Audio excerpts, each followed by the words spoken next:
Bom dia, pessoal, sejam bem-vindos então a mais uma aula da disciplina de prescrição de exercício para a saúde. Neste momento nós vamos fazer uma revisão das bases, dos princípios e avaliações relacionadas à prescrição de exercício para a saúde.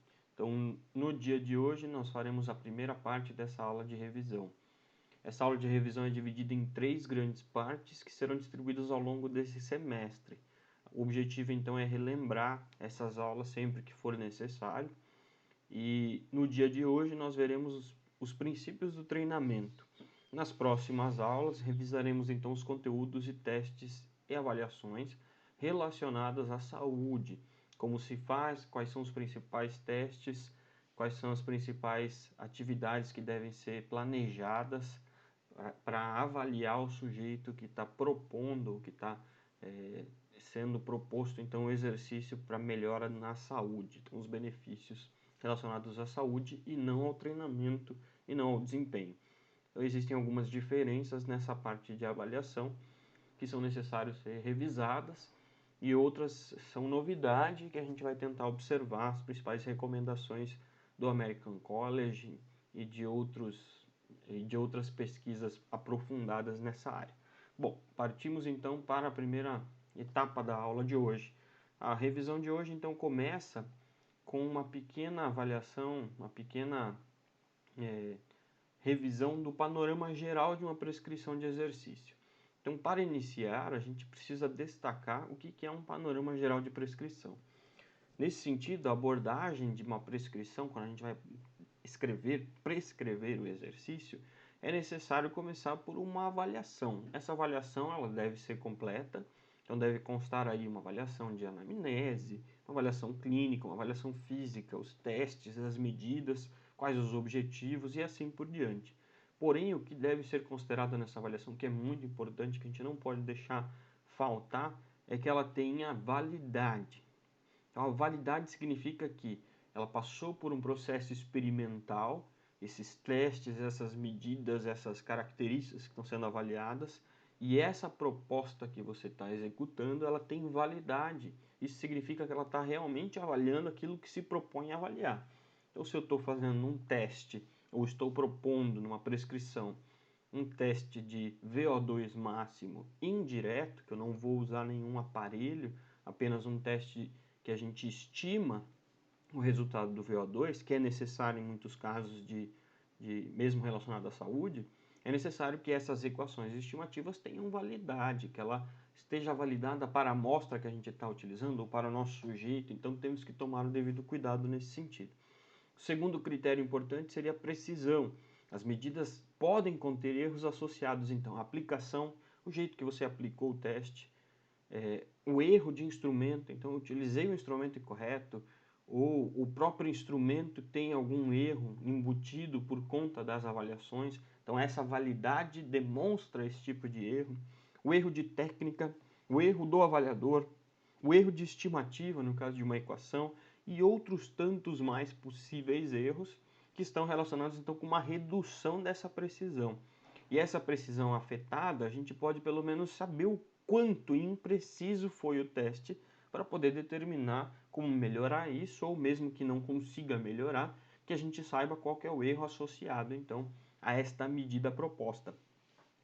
Uma característica muito importante para reduzir esses tipos de erros é o treinamento. Então, treinar a avaliação é muito importante. E uma terceira característica muito importante também aqui na primeira etapa, no primeiro panorama, seria a especificidade. Então, a ideia de especificidade, ela consiste em você aplicar exatamente as avaliações que são necessárias para cada caso. Não há necessidade de fazer todos os modelos e tipos de teste em todos os sujeitos que você vai fazer a prescrição de exercício. Então, saiba criar uma rotina de instrumentalização que te dê um quadro de avaliações para cada condição. E essa é a nossa ideia durante a disciplina, vai ser construir esse tipo de conhecimento, que é, nós temos sujeitos que têm obesidade, hipertensão e uma osteoartrite, quais são as avaliações necessárias para esse sujeito? São iguais a de um sujeito que é idoso e tem Alzheimer e tem, por exemplo, depressão? Será que são as mesmas características de avaliação? Provavelmente não. Então nós precisamos construir esse quadro de avaliações. A segunda etapa do panorama é em relação ao planejamento. Então nós precisamos, antes de implementar o exercício, fazer um bom planejamento. E quando eu falo em planejamento aqui, não é a ideia de planejar um único treino ou 2 treinos e saber que exercício que nós vamos executar. Não é só isso. Isso é uma das etapas, mas essa é claro que é mais óbvia. Então é a parte mais conhecida do planejamento. Mas nós precisamos também, ao planejar os exercícios, então respeitar alguns princípios. E esses princípios já foram estudados há muito tempo e têm sido, claro, avançados no conhecimento. Nem tudo é fixo, então pode haver aqui algumas mudanças ao longo do tempo, mas eu estou passando os princípios que são mais básicos relacionados à prescrição. Então, respeitar os princípios é muito importante. Dentro desses princípios, nós podemos pegar 2 grandes grupos de princípios. O primeiro, princípios do treinamento esportivo, que a gente pode adaptar para o treinamento clínico, e princípios pedagógicos, que se referem então a como planejar uma atividade para que tenha aí uma aderência adequada e assim por diante. Hoje nós vamos visualizar os princípios do treinamento esportivo. Nós não vamos comentar sobre os princípios pedagógicos, nós teremos outras aulas para falar disso. A terceira etapa é a implementação. Então, como eu implemento o exercício? Como eu implemento a prática? É muito importante aqui deixar claro que você construiu então um processo, planejou muito bem e agora está na fase de execução. Essa fase de execução, para garantir isso, a gente precisa então fazer boas explicações, demonstrações, tem que pensar na segurança, tem que fornecer um feedback, tem que motivar o nosso aluno, o nosso cliente, o nosso paciente. Então nós temos toda uma construção de conhecimento relacionado a essa implementação. Então a execução, o durante o exercício, o que eu posso fazer enquanto profissional. Por fim, a quarta etapa seria o monitoramento. E o monitoramento nada mais é do que acompanhar todos os resultados, as mudanças, as informações, saber se realmente o teu planejamento e a tua execução estão tendo adequações e verificar quais são os benefícios e quais são os pontos críticos, aquilo que pode ser melhorado. É claro que é muito importante aqui a gente também adotar alguns critérios de monitoramento que não dificultem a nossa execução, porque o monitoramento ele acontece em parceria com o exercício. Durante o exercício você faz o monitoramento. E aí, nesse caso, o uso de tecnologia tem sempre auxiliado os profissionais a acompanhar o treinamento, acompanhar o exercício e acompanhar os benefícios. Então faz uma diferença gigantesca você não precisar ficar anotando informações aí de tempo em tempo durante um treinamento, e sim você acompanhar isso depois em casa, com o tempo, dados que foram baixados de um relógio, por exemplo, desses smartwatches, ou então de um celular e assim por diante. Claro que a gente vai falar um pouco disso, mas essa parte de monitoramento eu acredito que todos estejam bem, já está bem conhecida, a gente já consegue visualizar, mas é interessante a gente discutir as medidas que favorecem aí um bom monitoramento e também algumas tecnologias novas que são bem interessantes. Eu gosto bastante de discutir tecnologia. Vamos para a próxima etapa. Nessa etapa agora nós vamos revisar então os princípios do treinamento. Vai ser rapidinho. Vamos começar então com o princípio da adaptação. A adaptação então nada mais é do que talvez o primeiro princípio aqui que a gente tem que observar com cautela. Refere-se então à capacidade de uma adaptação biológica ou orgânica que os seres vivos apresentam frente a estímulos e exigências internas ou externas. O princípio da adaptação é, portanto, um indicador de ajustes relativos à aplicação de estímulos. Em um treinamento, os estímulos são os exercícios físicos, e o conjunto de adaptações orgânicas que acontecem no corpo após o exercício ou durante o exercício, nós denominamos de condicionamento físico. Em algumas literaturas também pode ser encontrado como aptidão física ou apenas aptidão. Um estímulo de carga externa, por exemplo, a resistência, gera adaptações neuromusculares que favorecem o ganho de força. Então, esse estímulo-resposta é a nossa estrutura de adaptação orgânica que acontece frente ao exercício. A adaptação ao treinamento, então, ela depende das características do estímulo, como intensidade, volume e frequência.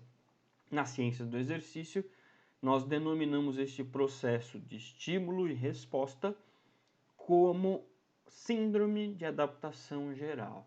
E esse quadro que a gente tem aqui relatando então essa síndrome, ela destaca muito bem como funciona esse processo de ganho de condicionamento após um estímulo de exercício físico.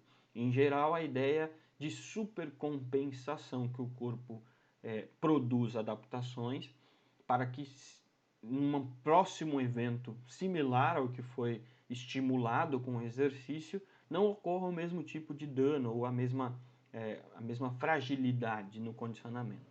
Então essa ideia de supercompensação é a nossa primeira parte, adaptação ao treinamento ou princípio de adaptação.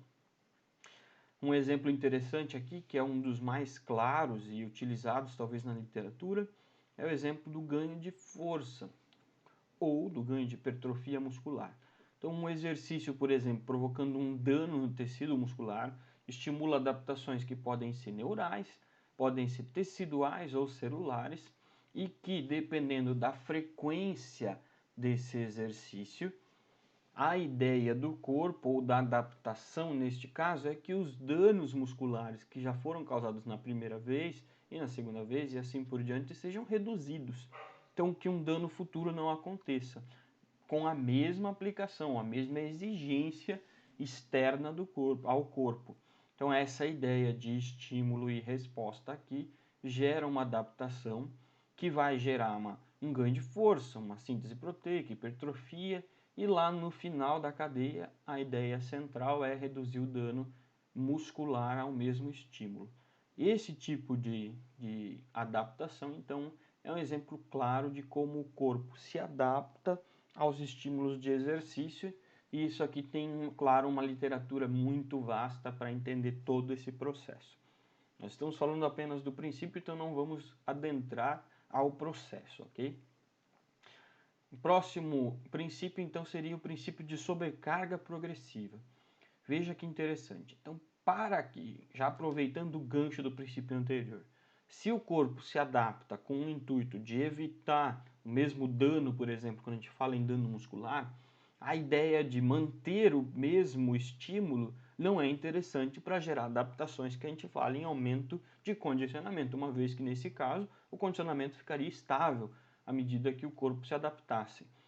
Então, nesse próximo princípio, o que a gente precisa compreender é que é necessário, então, progressões nos estímulos para que hajam progressões nas adaptações. Um complementa o outro, uma vez que o corpo, o ser, a ideia de adaptação é uma ideia de volta à estabilização, à homeostase. Não quer dizer que seja retorno aos valores iniciais, mas sim um retorno à homeostase.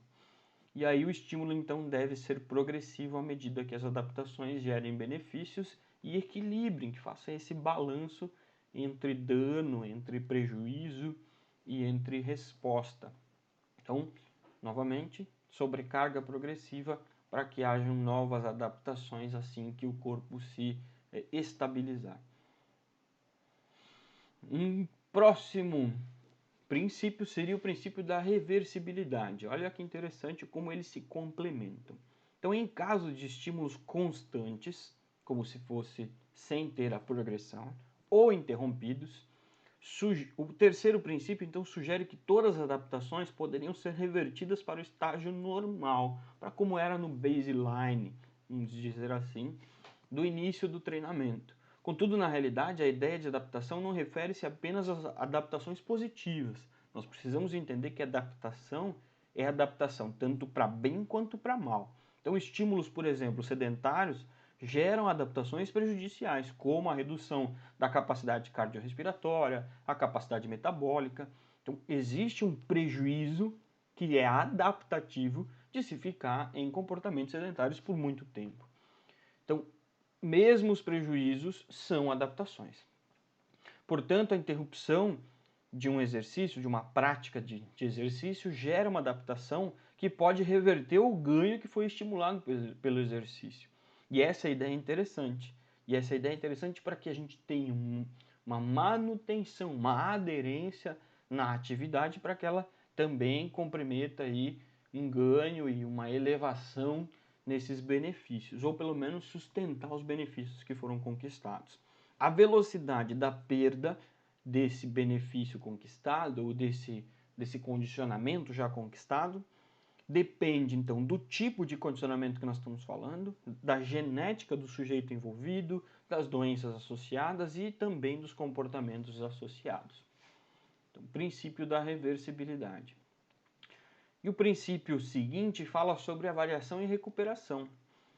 Para que ocorra, então, ou que não ocorra uma desistência, os sujeitos precisam aí necessariamente ter estímulos variados. É interessante ter variações nos estímulos. Não seriam os mesmos estímulos a cada treinamento. Além disso, também pode ser evitado um excesso de estímulos similares ou com cargas extremamente progressivas e sempre danosas ou aumentando muito o dano. Então, para isso tudo é necessário criar uma periodização que intercale estímulo alto, baixo, recuperativo e que isso tenha uma dose ideal para que não ocorra então a reversibilidade. Então, e para que não ocorra estagnação, para que tenha estímulos progressivos. Então, essa dose de quanto é recuperativo, quanto é variação, quanto deve ser progressivo, isso tudo faz parte de uma construção de periodização. Nós estamos relembrando aqui que é necessário planejar pensando ou respeitando este tipo de princípio. Então, toda vez que a gente for planejar, mesmo que seja para os nossos estudos de caso, nós vamos ter que construir essa progressão respeitando então um período de recuperação. Temos que lembrar então que uma vez que as adaptações da descontinuidade podem ser rápidas, a velocidade aí pode ser 1 a 2 semanas, nós precisamos saber exatamente qual é o volume e a frequência ideal de treinamento e de recuperação para gerar benefícios progressivos. Cada tipo de treinamento, grupo, população-alvo, condição tem uma necessidade específica. Então, eu estou treinando lá uma população de idosos que não tem nenhum problema, pode ser que eu consiga construir uma periodização com 3, 5 vezes na semana de exercício e 2 a 3 dias por semana aí de recuperação. Quando eu falo em talvez aí uma população com algum prejuízo cognitivo, com um prejuízo osteoarticular, por exemplo, talvez a dose de recuperação e exercício deva ser diferente. Então nós precisamos respeitar também esse tipo de princípio. Próximo princípio refere-se então a um treinamento específico, que complementa todos os outros. Para que a gente tenha também ganhos e benefícios, nós precisamos planejar o treinamento de acordo com aquela proposta, aquele objetivo necessário, ou com aquela necessidade quando a gente fala em doença. Então o sujeito precisa ganhar força, o sujeito precisa ganhar capacidade respiratória. Então nesse caso o treinamento precisa ter estímulos específicos. Então, não é fácil construir a especificidade, uma vez que os treinamentos eles se complementam, mas em geral existe aí um predomínio de uma das capacidades que é necessário e a gente precisa orientar o nosso treinamento em função dessa predominância. Por exemplo, um idoso que precisa recuperar a capacidade respiratória não teria benefícios tão rápidos ou vantajosos se o exercício prescrito considerasse apenas ganho de força. Então, se a gente treinar força com esse idoso, talvez o estímulo não dê um resultado de capacidade cardiorrespiratória. Então, a inclusão aí de uma variação grande de treinamentos ou a especificidade, caso seja necessário, é muito importante respeitar, então, esse princípio quando a gente fala em treinamento voltado à saúde.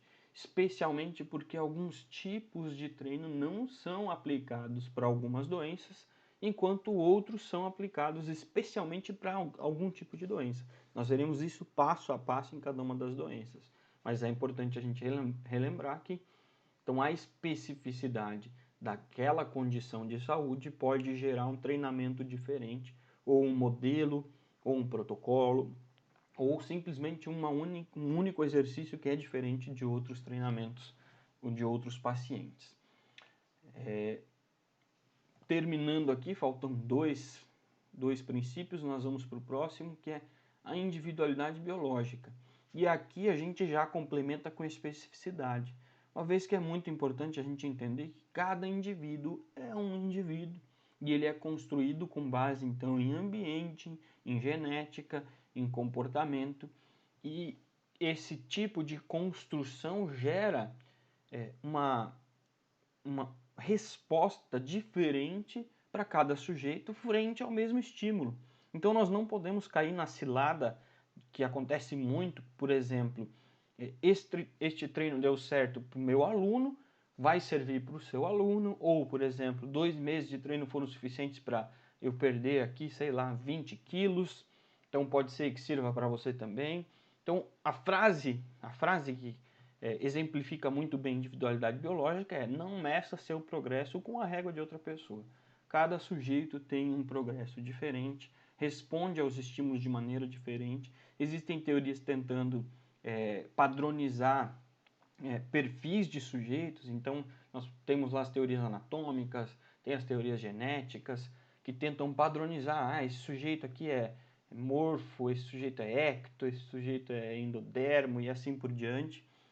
E aí, cada tipo de treinamento está adaptado a isso. Já vi teorias sobre o tipo sanguíneo, tem teorias antigas isso já, mas tem teorias mais recentes que são genéticas, então que tipo de fibra muscular e assim por diante. Então o treinamento ele acaba tendo que considerar uma gama de possibilidades que explicam as diferenças biológicas de cada indivíduo.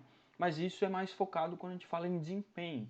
Quando a gente fala em saúde, a individualidade biológica, ela interfere um pouco mais quando a gente está questionando então se aquela doença tem alguma relação com o genótipo, com o ambiente, com o comportamento. Então a individualidade biológica para a especificidade da doença gera um pouco menos de intervenção diferente, mas ainda assim deve ser respeitado.